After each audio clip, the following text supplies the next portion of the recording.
एक दिन की बात है। एक किसान खेत के पास स्थित अनाज की कोठी में काम कर रहा था।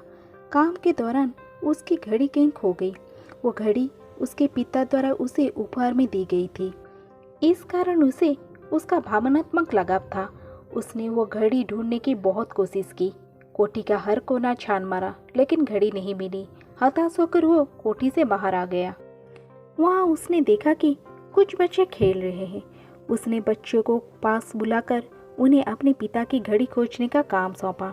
घड़ी ढूंढकर निकालने वाले को इनाम देने की घोषणा भी की। इनाम के लालच में बच्चे तुरंत मान गए। कोठी के अंदर जाकर बच्चे घड़ी की खोज में लग गए। इधर उधर यहाँ वहाँ हर जगह खोजने पर भी घड़ी नहीं मिल पाई। बच्चे थक गए और उन्होंने हार मान लिया। किसान ने अब घड़ी मिलने की आस खो दी। बच्चों के जाने के बाद वो कोठी में उदास बैठा था। तभी एक बच्चा वापस आया और किसान से बोला कि वो एक बार फिर से घड़ी ढूंढने की कोशिश करना चाहता था। किसान हामी भर दी। बच्चा कोठी के भीतर गया और कुछ ही देर में बाहर आ गया। उसके हाथ में किसान की घड़ी थी। जब किसान ने वो घड़ी देखी तो बहुत खुश हुआ। उसे आश्चर्य हुआ कि जिस घड़ी को ढूंढने में सब नाकामयाब रहे तो उसे उस बच्चे ने कैसे ढूंढ निकाला।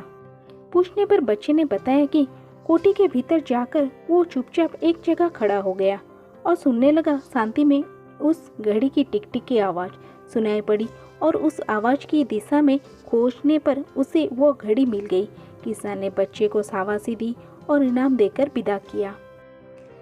शांति हमारे मन और मस्तिष्क को एकाग्र करती है और ये एकाग्र मन स्थित जीवन की दिशा निर्धारित करने में सहायक है। इसीलिए दिन भर में कुछ समय हमें अवश्य निकालना चाहिए जब हम शांति से बैठकर मनन कर सके। अन्यथा शोरगुल भरी इस दुनिया में हम उलझ कर रह जाएंगे। हम कभी न खुद को जान पाएंगे न अपने मन को। बस दुनिया की भेड़ चाल में चलते चले जाएंगे। जब आंखें खुलेगी तो बस पछतावा होगी कि जीवन की ये दिशा हमने कैसे निर्धारित कर ली।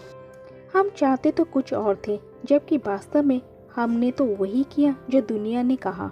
अपने मन की बात सुनने का तो हमने समय ही नहीं निकाला।